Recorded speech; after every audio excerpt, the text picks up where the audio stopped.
Can somebody please tell me why Tema is so underrated? Like, if she lived in this time, she would totally be a Gen Z baddie in a good way. This story starts from Jacob. Jacob had 12 sons because he had two wives that were doing baby making competition. You born, I born.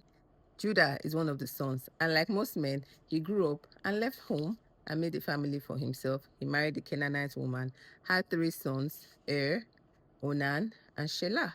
So his children grew up. Was ready for a wife. And like tradition dictates at the time, the father was to marry a wife for him. So Judah picked a wife for him, and the wife he picked was Tamar. Now, was not a good man, not a good husband, not a good son. The Bible just says he was wicked. So anyway, God said, mm-mm, and he died. God killed him. Judah called his son Onan and said, "It is tradition. Your brother has passed on. You are to take on his wife as your wife and bear sons for your late brother that will become his heir." Onan said, "Yes, daddy." But in his mind, he said, "No, I will not do it."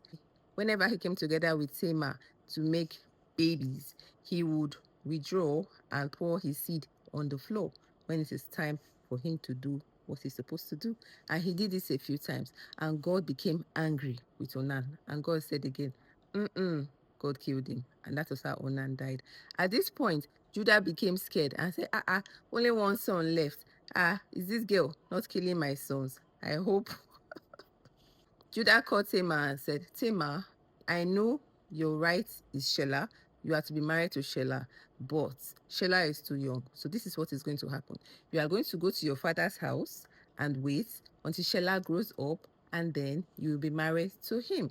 And Tamar, being the good girl that she is, the obedient daughter-in-law that she is, she did just that. She went back to her father's house. After a few years, Judah lost his wife, and Shelah had grown up into a man. So Tamar was waiting, expecting that Judah was going to send for her and said, "It is time for you to be married to my last son, Shelah."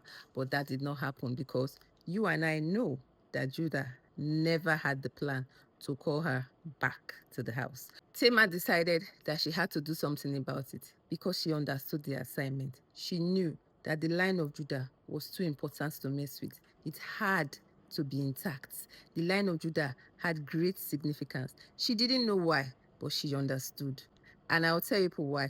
Just keep watching.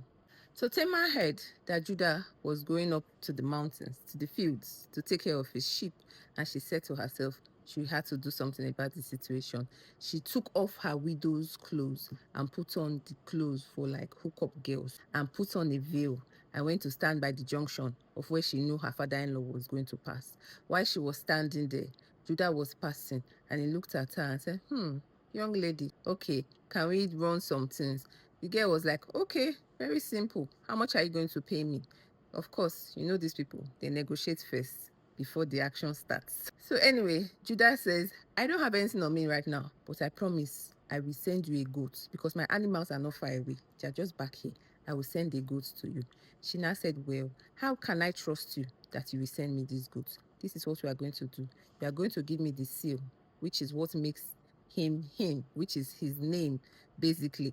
You are going to give me your seal and you are going to give me your walking stick. I will hold on to these things. When the goat comes, I will give them back to you." Judah said, "Fair enough. I really want this thing at the moment. Okay, I will do it." They agreed and they did the deed. After everything was done, Judah says, "Okay, I'll go get you your goats. So just hold on." Tamar said, "Okay." But she left. She ran home, went to her family, went back to her father's house. 3 months later, somebody said to Judah, "Judah, that your daughter-in-law has been so irresponsible, even to the point where she is now pregnant." Judah said, "What? Pregnant? How irresponsible. What a mess up on my name. She has to be punished. She must be burned alive."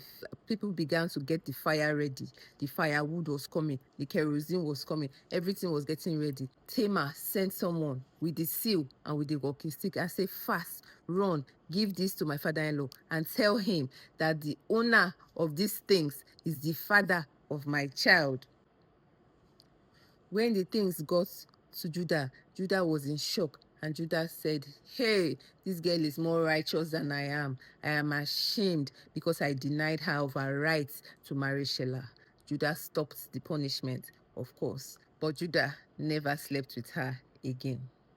Tamar was found to be carrying twins, and at the time of delivery, the midwife was ready, in place, ready to catch the two kids coming out, the twins. One brought out the hand. The midwife tied the red thread around her hand so she knows who the first child is. But what happened? The hand went back inside, and another one pushed himself out. So the one who actually brought out the hand came second, and the midwife was confused. Anyway, the first was named Perez and the second was named Zerah. Now, the significance of this lineage is that Perez is the great grandfather of David, and we know that from this line comes our Savior Jesus Christ. When we hear of the tribe of Judah, when we hear of the tribe of Judah, we know that God chose Judah for a reason. God chose Judah for a purpose. And if it's anybody that is not in line, anybody that will not benefit, anybody that will not contribute, anybody that will not make it better, God removed them from the way. Er was removed. Onan was removed. The people who needed to be part of this lineage were there. And that is how it came to pass.